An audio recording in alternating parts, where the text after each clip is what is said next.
Admiral Kextar stood on the bridge of his massive flagship and watched Earth grow larger on the main screen. The blue and green planet looked peaceful from space, but he knew looks could fool anyone. His compound eyes studied the readings from his sensors, while his 6 arms moved across different control panels. The Zephyrian High Command had chosen him to lead this invasion because he had conquered 12 worlds before this one. Earth would be his 13th victory. The Crystalline. Warships of his fleet moved through space like deadly jewels catching starlight. 200 vessels strong, each one capable of burning a city to ash in minutes. The humans below had no idea what was coming for them. According to the intelligence reports, these mammals had barely figured out how to leave their own planet. Their weapons were primitive and their technology was thousands of years behind galactic standards. Kextar clicked his mandibles together in satisfaction. This would be over quickly. The humans would surrender within hours, like all the other primitive species had done. Then he could return to the capital world with another conquest added to his record. Communications Officer Velnox approached with quick steps. His smaller frame shook slightly as he spoke. "Admiral, we have reached the designated position above the target planet." "Good. Begin broadcasting the surrender terms in their primitive languages." Kextar turned to face the communications station. "Make sure they understand what happens if they refuse." The standard ultimatum went out across all human communication channels. Surrender completely or face total destruction. Most species took less than an hour to respond with acceptance. Some tried to negotiate, but that never worked. The Zephyrian Empire did not negotiate with primitive species. But something felt different this time. The minutes ticked by without any response from the planet below. No panicked broadcasts begging for mercy. No desperate attempts at communication. Just silence. "Admiral," Velnox called out with worry in his voice, "we are detecting unusual activity on the planet's surface." Before Kextar could respond, alarms began screaming throughout the bridge. Red lights flashed as the tactical officer shouted over the noise. "Incoming projectiles from the planet's surface. Impact in 30 seconds." Kextar laughed, a sound like grinding metal. "Projectiles? What can their primitive weapons do to our shields?" He turned to watch the main screen with amusement. These humans would learn quickly that resistance was pointless. The first salvo arrived exactly on schedule, but instead of harmless impacts against energy barriers, something impossible happened. Simple metal slugs moving at incredible speed punched straight through the shields of 3 cruisers like they were made of paper. The ships exploded in brilliant flashes of light and debris. The bridge fell silent except for the continued wailing of alarms. Kextar stared at the screen in shock. His shields were military-grade, designed to stop the most advanced weapons in the galaxy. How had primitive kinetic rounds penetrated them so easily? "Sir, we are receiving a transmission from the planet," Velnox said with a trembling voice. The main screen changed to show a human face. The creature looked old with gray hair and lines around its eyes. But those eyes held something that made Kextar feel uncomfortable. There was no fear in them. No desperation or panic. Just cold determination. "Unknown hostile fleet," the human said in clear galactic standard. "This is General Jake Morrison speaking for Earth. You have 60 seconds to withdraw from our system, or we will consider your presence an act of war." Kextar found his voice and stepped forward. "I am Admiral Kextar of the Zephyrian Empire. You will surrender immediately or face complete annihilation. Your primitive weapons cannot harm us." General Morrison looked directly at him through the screen. "Admiral, you just lost 3 ships to our primitive weapons. I suggest you reconsider your position." "Impossible," Kextar snarled. "Your species has barely achieved spaceflight. You have no military technology capable of threatening a galactic power." 30 seconds, Morrison replied without changing expression. "I recommend you use this time wisely." Around the bridge, Zephyrian officers looked at each other with confusion. This was not how first contact was supposed to work. Primitive species were supposed to be terrified when they saw the might of the Empire. They were supposed to beg and plead and offer everything they had in exchange for their lives. "Admiral," the tactical officer called out, "sensors are detecting massive energy buildups across the planet's surface. Hundreds of launch sites are powering up." Kextar felt something he had not experienced in decades of conquest: doubt. These humans were acting like they actually thought they could win a fight against the Zephyrian Empire. Either they were completely insane, or they knew something he did not. 20 seconds, Morrison continued his countdown. "Sir, should we begin bombardment of the planet?" the weapons officer asked. Kextar hesitated. The logical response was to destroy the human homeworld immediately. But those 3 destroyed cruisers changed everything. If the humans had weapons that could penetrate Zephyrian shields, maybe they had other surprises waiting. 10 seconds, Morrison said. Kextar made his decision. "All ships, prepare for immediate bombardment. Target their largest population centers." 5 seconds. "Fire all weapons." Time.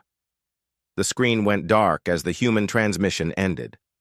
Across the Zephyrian fleet, energy weapons powered up and launched streams of destructive force toward Earth. The planet should have been turned into a burning wasteland within minutes, but the beams never reached their target. As the energy weapons fired, the space around Earth suddenly filled with small objects, thousands of them, moving at impossible speeds. The weapons' fire struck the objects and was absorbed or reflected back toward the Zephyrian ships. "What are those things?" Kextar demanded. "Unknown, sir," the sensor operator replied with panic in his voice. "They appear to be some kind of defensive satellites, but they are using technology we do not recognize. More projectiles launched from Earth, but these were different. Instead of simple metal slugs, they were complex missiles that moved with perfect precision. They ignored the Zephyrian point defenses completely and struck ship after ship with devastating effect." Then something even more terrifying happened. Small craft began emerging from hidden positions throughout the solar system. They came from behind asteroids and from the shadows of planets. Hundreds of them, all heading straight for the Zephyrian fleet. "Sir, we are being surrounded," the tactical officer reported. Kextar watched in horror as his supposedly easy conquest turned into a nightmare. These humans had not just prepared for his arrival. They had turned their entire star system into a weapon pointed at anyone who threatened them. The small human craft reached the first line of Zephyrian ships and the real fight began. The human ships moved like angry wasps attacking a much larger predator. Captain Ryan Davis gripped the controls of his vessel as he led a squadron of 12 converted mining ships toward a Zephyrian battlecruiser that was 10 times their size. His ship Defiance had been a deep space mining vessel just 6 months ago, but now it carried enough firepower to crack a moon in half. Davis spoke into his communication device as the enemy ship grew larger on his screen. "All units, this is Davis. Remember what we learned in training. These alien shields work great against energy weapons, but they were not designed for good old-fashioned kinetic strikes. Get in close and hit them with everything we have." The response came back from 11 other ship commanders acknowledging his orders. These were not military officers with years of training. They were miners and engineers and cargo haulers who had volunteered to defend their world, but they had something the aliens did not understand. They had grown up on a planet that tried to kill them every single day, and they had learned how to fight back. Dr. Lisa Warren watched the battle from her command center buried deep under the Rocky Mountains. Banks of computers surrounded her as she coordinated Earth's defense from her underground bunker. She had spent 20 years studying every piece of alien technology that had ever fallen to Earth, and now all that research was paying off. Fire. "Control, this is Warren," she spoke into her headset. "Target the alien command ship with railgun batteries 7 through 12, full power, depleted uranium rounds." The response was immediate. hidden installations across North America opened. Their concealed hatches and massive railguns emerged. These weapons fired projectiles at a significant fraction of light speed using magnetic acceleration. The rounds were simple metal slugs, but they hit with the force of nuclear weapons. Warren had learned something important from studying alien technology. Every species in the galaxy used energy weapons and force fields. They had forgotten that sometimes the oldest solutions were still the best ones. A piece of metal moving fast enough could punch through any shield ever invented. The railgun rounds reached the alien command ship in less than 2 seconds. They struck the vessel's hull and punched straight through from one side to the other. Atmosphere and debris sprayed out into space as the ship began to list to one side. Meanwhile, Captain Davis and his squadron had reached their target. The Zephyrian battlecruiser was firing at them with weapons that could have destroyed a city, but the human ships kept coming. Davis's vessel shook as energy beams struck his armor plating, but the thick steel and titanium layers absorbed the damage. Human ships were built differently than alien vessels. Where other species used lightweight materials and relied on shields for protection, humans had learned to build things that could take punishment.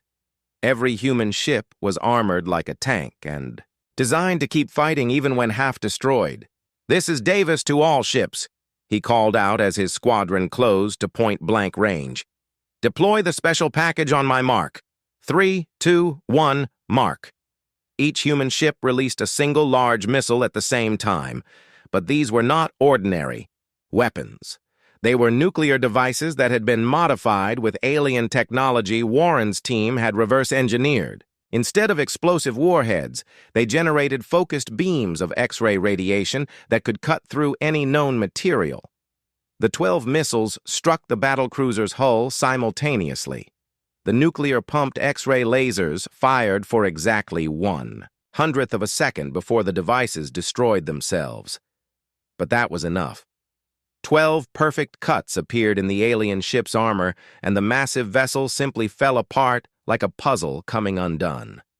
Davis felt no satisfaction as he watched. The enemy ship die. There were still dozens more where that came from, and his people were badly outnumbered. But humans had faced worse odds before and survived.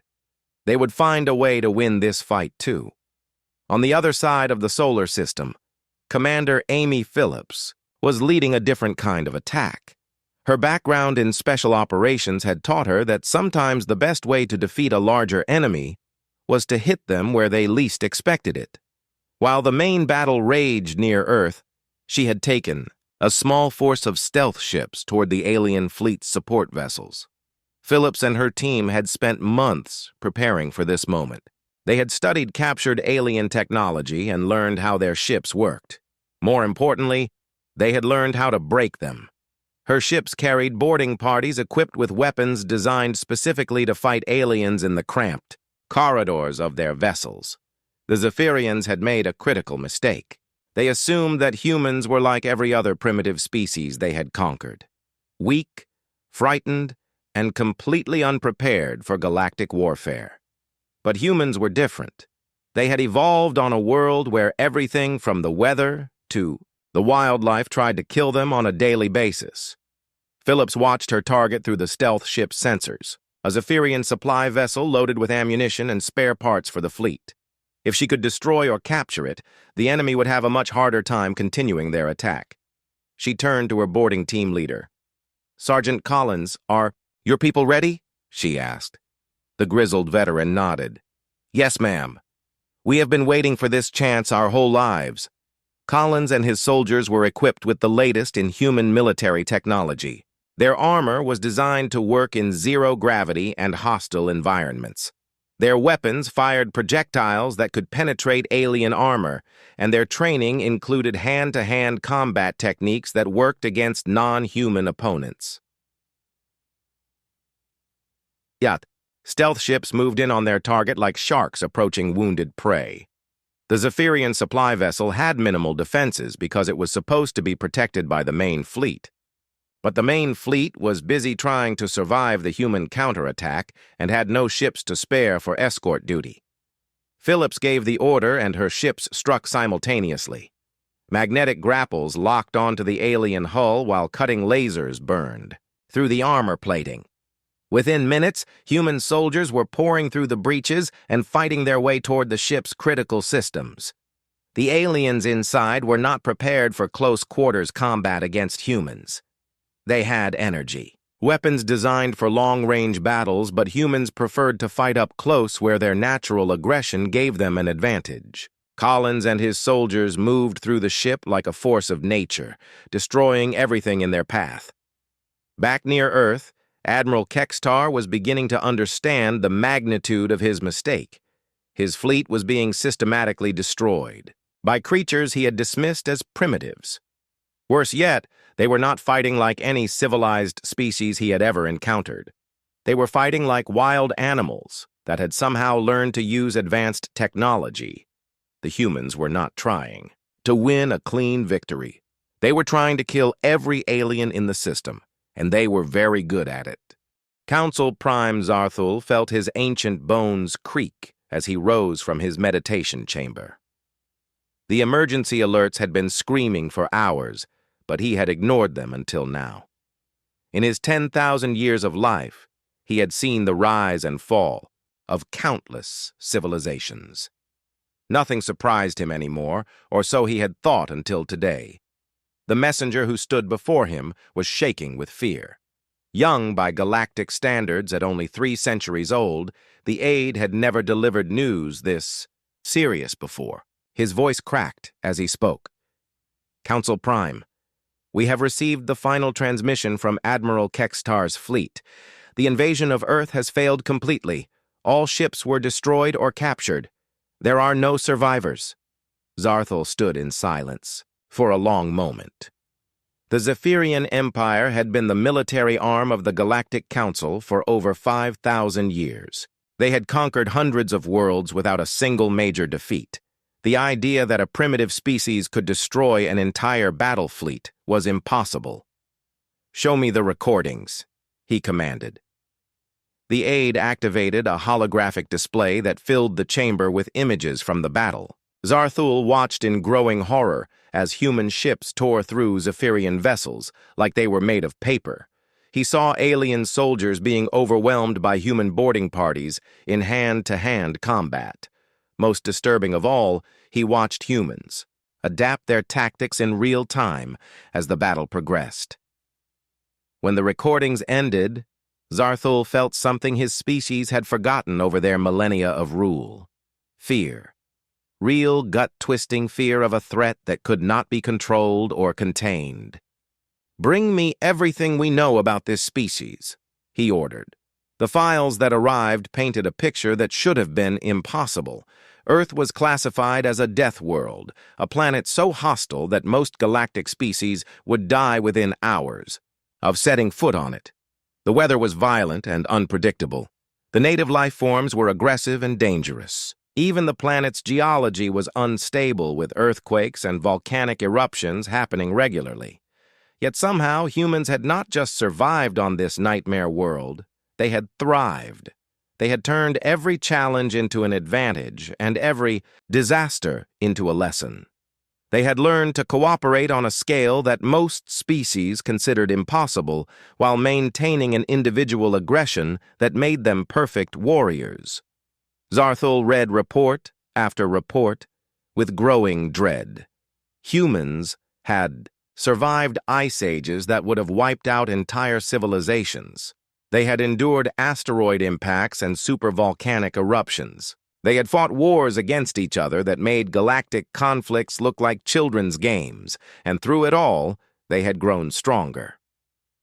On Earth, President Helen Carter stood before the emergency session of the United Nations. The former military officer looked out at the assembled representatives of every nation on the planet. Just hours ago, they had all been enemies or rivals competing for resources and territory. Now they were united against a common threat that had tried to destroy their entire world. "Fellow leaders," Carter began, her voice steady and strong. "We have just proven something that our species has always known, but the galaxy has forgotten. We are not prey. We are apex predators who learn to work together, and now the rest of the universe will learn what that means." The response was immediate and unanimous. Every nation on Earth pledged their full support to the defense effort. Military forces that had been pointed at each other just days ago were now working together to prepare for the next alien attack. Because everyone knew there would be a next attack.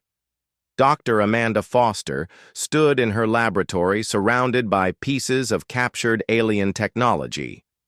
As Earth's leading expert in xenoarchaeology, she had been studying fragments of non-human artifacts for decades. Now she had access to complete alien ships and weapon systems. The possibilities were endless. "The power systems are incredibly efficient," she explained to the team of engineers working with her. "But they are designed for species that think completely differently than we do. They assume that conflicts will be fought at long range with energy weapons. They never considered that someone might just fly straight at them and start shooting with bullets." Foster had made an important discovery. The aliens were not more advanced than humans in every way. They were more specialized. They had developed incredible technology for the kinds of warfare they understood, but they had blind spots that humans could exploit. Meanwhile, Captain Steve Hudson was preparing for humanity's first diplomatic mission to alien space. His ship Liberty was armed with the latest human weapons, but it also carried something more dangerous than any gun or missile. It carried human ideas about freedom and self-determination that had never been heard in this part of the galaxy before. Hudson's orders were simple: make contact with other species and learn everything he could about galactic civilization. But he also carried another mission that was not written down anywhere. He was supposed to find out if there were other species that might want to be free from the Galactic Council's rule. The answer came sooner than anyone expected. Within days of the battle for Earth, reports began flooding in from across the galaxy. Species that had been conquered and enslaved for millennia were asking dangerous questions. If humans could destroy a Zephyrian fleet, what else was possible on the industrial world of Kepler 442b? Factory worker Kethmore shared bootleg recordings of the Earth battle with his fellow laborers. The Thrakari had been under Zephyrian occupation for 3 centuries. They had been told that resistance was impossible and that their conquerors were invincible. But the recordings showed something different. "Look how they fight," Kethmore whispered to his work crew as they watched human ships ramming alien vessels. "They do not care about their own safety. They only care about protecting their home." Within hours, the first labor strikes began. Within days, the strikes had become sabotage. Within weeks, the sabotage had become open rebellion. The Thrakari had remembered something they thought they had lost forever. They had remembered how to say no. Similar events were happening on dozens of worlds across the galaxy. The news of humanity's victory was spreading through black market information networks faster than the Galactic Council could suppress it. Species that had never heard of Earth were learning about the humans who had refused to surrender to a superior force and had somehow won. Zarthul received reports of uprisings and rebellions from across Council space. His advisors recommended immediate military action to suppress the revolts, but he hesitated. The Zephyrian fleet had been the Council's primary military force, and it no longer existed. Other member species had armies, but none of them had been tested against an enemy that fought like the humans. For the first time in galactic history, the Council was facing a crisis they might not be able to solve through force. And at the center of it all was a single species that had dared to fight, back when every reasonable civilization would have surrendered. Commander Amy Phillips stood on the bridge of her stealth ship as it moved through the asteroid field of the Vega system. 3 months had passed since the failed invasion of Earth, and now humans were actively reaching out to oppressed species across the galaxy. Her mission was simple but dangerous. Make contact with resistance movements and teach them what humanity had learned about fighting superior forces. Phillips had spent her career in special operations before the alien invasion. She understood unconventional warfare better than most. people, and she knew that the key to defeating a larger enemy was not to fight them on their terms. The Galactic Council expected civilized warfare with rules and predictable tactics. Phillips was going to teach their enemies to fight dirty. Her first stop was a mining colony in the Outer Rim where the native Kalari had been enslaved by their Zephyrian occupiers for over 2 centuries. The Kalari were small, peaceful creatures who had never developed weapons more advanced than farming tools. But they had something more valuable than weapons. They had anger that had been building for generations. The meeting took place in an abandoned mine shaft deep underground where Council surveillance could not reach them. Dozens of Kalari workers gathered around as Phillips activated a portable holographic display. The images showed human tactics from their own wars on Earth. "Your oppressors are used to fighting civilized wars," Phillips explained through a translation device. "They expect rules and honorable conduct in battles fought in open space. Do not give them that. Hit them where they are weak, then disappear before they can respond. You are not trying to defeat their entire army. You are trying to make occupation more expensive than withdrawal." The Kalari leader was an old female named Sekta who had worked in the mines since childhood. Her people had forgotten they had ever been free, but the recordings from Earth had awakened something in them. "What can we do against ships and energy? Weapons with only our bare hands," she asked. Phillips smiled. "The same thing my ancestors did when they faced impossible odds. You learned to turn their strength against them. A mining laser can cut through ship armor just as easily as asteroid rock. A cargo hauler can ram a patrol ship if the pilot is brave enough. And most importantly, you make them afraid to leave their bases alone." Over the following weeks, Phillips and her team taught the Kalari everything they knew about guerrilla warfare. How to build improvised weapons from mining equipment. How to gather intelligence on enemy movements. How to strike fast and disappear into the civilian population. Most importantly, how to coordinate attacks across multiple locations to stretch enemy forces thin. The first Kalari attack came 3 weeks later. A Zephyrian patrol ship investigating reports of worker unrest was destroyed when someone turned a mining laser on its engines. The explosion lit up the night sky and could be seen from every settlement on the planet. Within hours, similar attacks were happening across the system. Meanwhile, on Earth, Dr. Amanda Foster was making first contact with a species that had been written off as extinct by the Galactic Council.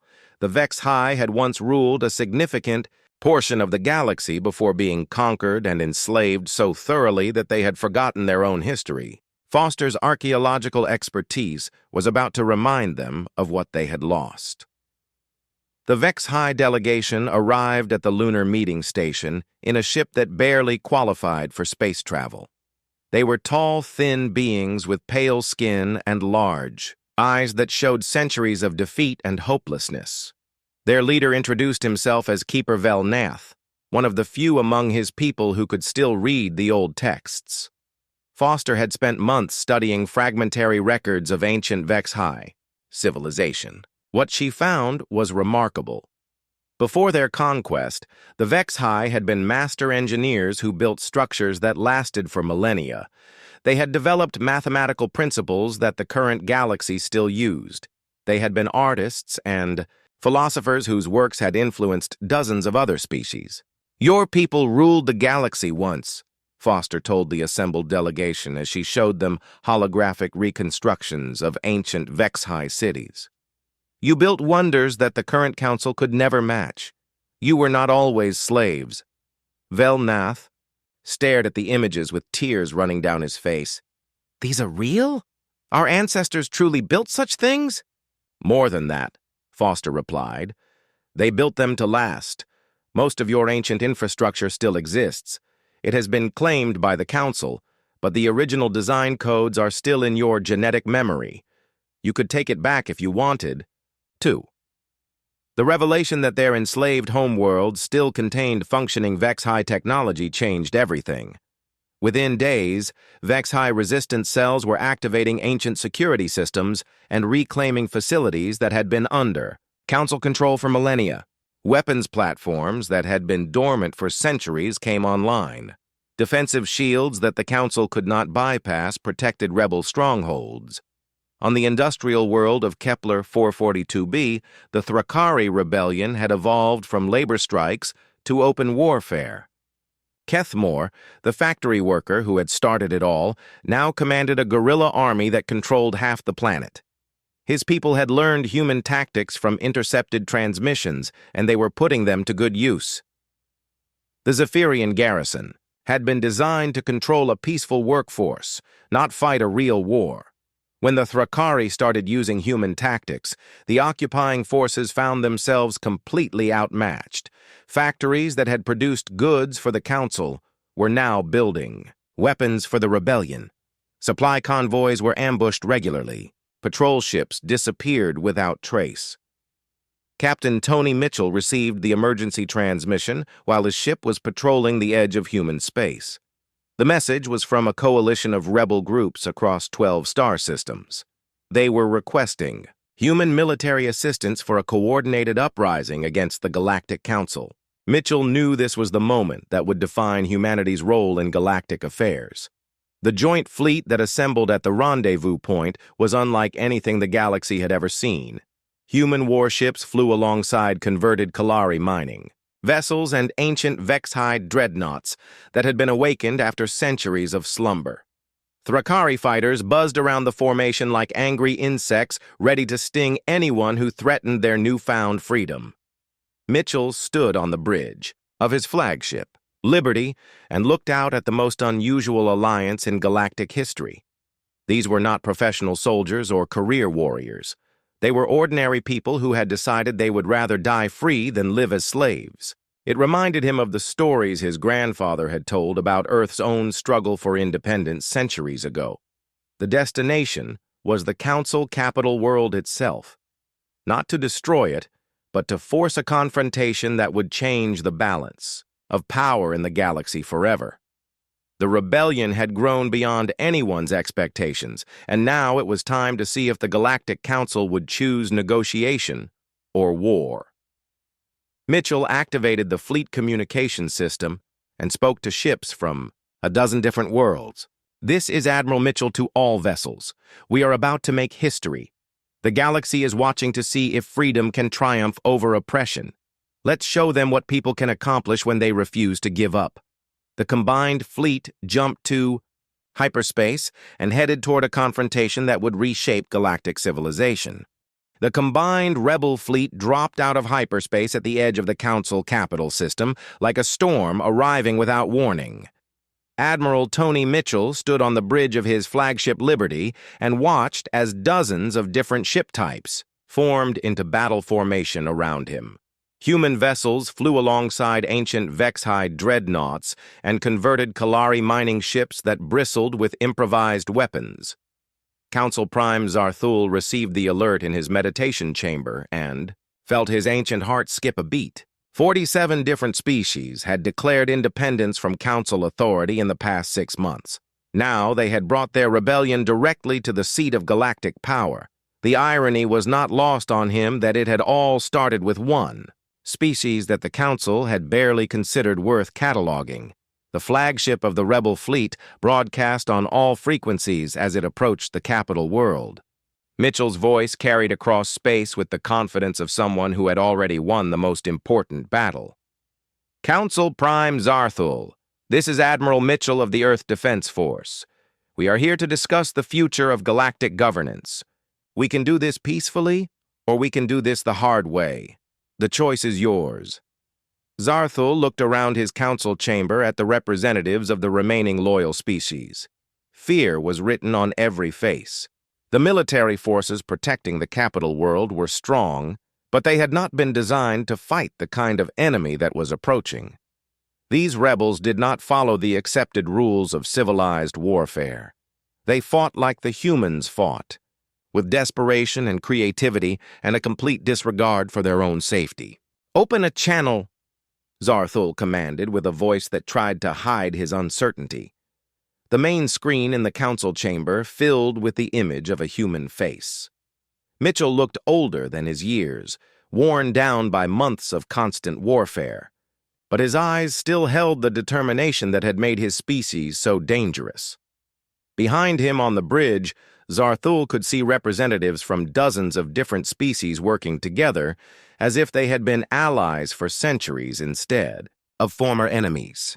"Admiral Mitchell," Zarthul began, trying to project the authority that had kept the galaxy in line for millennia. "You are in violation of galactic law by bringing weapons into this system. Withdraw immediately or face the consequences." Mitchell smiled, but it was not a pleasant expression. "Council Prime, your galactic law has no authority over free people. We are here to propose a new arrangement. The old council dies today. What replaces it depends on your willingness to negotiate." "The Galactic Council has maintained peace and order for 10,000 years, Zarthul replied.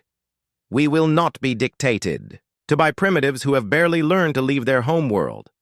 That primitive species destroyed your finest battle fleet 6 months ago," Mitchell shot back. "And now we have 46 other species who are tired of being told what to do by people who rule through fear instead of consent." On the planet below, Secretary of State Linda Baker was already meeting with representatives from neutral species who had watched the rebellion with growing interest.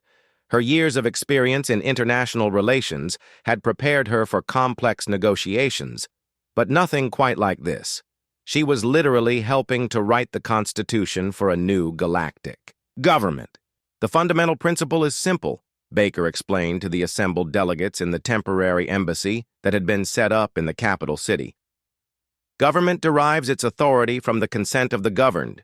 Any species that wants to join the new federation does so by choice. Any species that wants to leave can do so at any time. No more conquered worlds. No more enslaved populations. No more rule by force." The response from the smaller species was immediate and enthusiastic. They had spent centuries being ignored or bullied by the major galactic powers. The idea that they could have an equal voice in their own governance was revolutionary. But some of the older species were more cautious. They had benefited from the current system and were not eager to give up their privileges. Back in orbit, the standoff continued. Zarthul had assembled every loyal ship in the system to face the rebel fleet, but he knew that military force would not solve this problem. The rebels were not trying to conquer the capital world. They were trying to change the entire structure of galactic civilization. Even if he could defeat them in battle, the ideas they carried would spread to every corner of the galaxy. Dr. Carl Peterson had arrived with the diplomatic mission to serve as an advisor on galactic history. The university professor found himself in the strange position of teaching alien species about human concepts like democracy and individual rights that had never existed on a galactic scale before. His improvised classroom in the embassy had become a gathering place for young aliens from dozens of worlds who were hungry to learn about these new ideas. The key insight, Peterson explained to his mixed-species audience, is that power corrupts. Even the most well-intentioned rulers. That is why human governments are designed with checks and balances and term limits. No one person or group should have unlimited authority over others. The concepts he was teaching were spreading through the galaxy's information networks faster than the Council could suppress them. Young aliens on worlds that had never heard of Earth were downloading human political texts and discussing them in secret meetings. The rebellion was becoming more than just a military conflict. It was becoming a revolution of ideas. The turning point came when Keeper Velnath of the Vexhai made a public broadcast from his flagship. The ancient species that had been written off as extinct was revealing the true history of the galaxy. Using recovered archives from their homeworld, Velnath showed that the Galactic Council had been built on lies and conquest. Species that thought they had joined willingly had actually been coerced or threatened into submission. "We were told that the Council brought peace and prosperity," Velnath said in his transmission. "But peace built on oppression is not true. Peace. It is just delayed war. Today we choose to have that war so that our children can live in real freedom." The broadcast broke the psychological hold that the Council had maintained over the galaxy for millennia. Within hours, 3 more major species declared independence and sent their fleets to join the rebels. Within days, the capital system itself was in revolt as the planet's population rose up against their own government. Zarthul finally understood that he was not facing a military defeat, but a complete transformation of galactic civilization. The humans had not just won a battle against the Zephyrian Empire, they had introduced ideas that made the old system of governance impossible to maintain. He could fight and probably lose, or he could negotiate and try to salvage something from the collapse of everything he had known. The treaty negotiations took place aboard a neutral station with representatives from over 60 species. The old Galactic Council was dissolved and replaced with a voluntary federation where each world had equal representation regardless of size or military power. Species could join or leave as they chose. Most importantly, the new government was forbidden from using military force to settle disputes between member worlds. Mitchell found himself reluctantly elected as the first president of the Galactic Federation, despite his protests that he just wanted to go home to Earth. But the other species insisted that humans should lead the new government since they had been the ones to make it possible. In his inaugural speech, Mitchell looked out at delegates from across the galaxy and spoke the words that would be remembered for centuries. 6 months ago, the galaxy asked us a simple question. You chose to invade Earth? Today, we give our answer. Yes, you made that choice. And because you did, you changed everything. The galaxy will never be the same again, and that is exactly what it needed.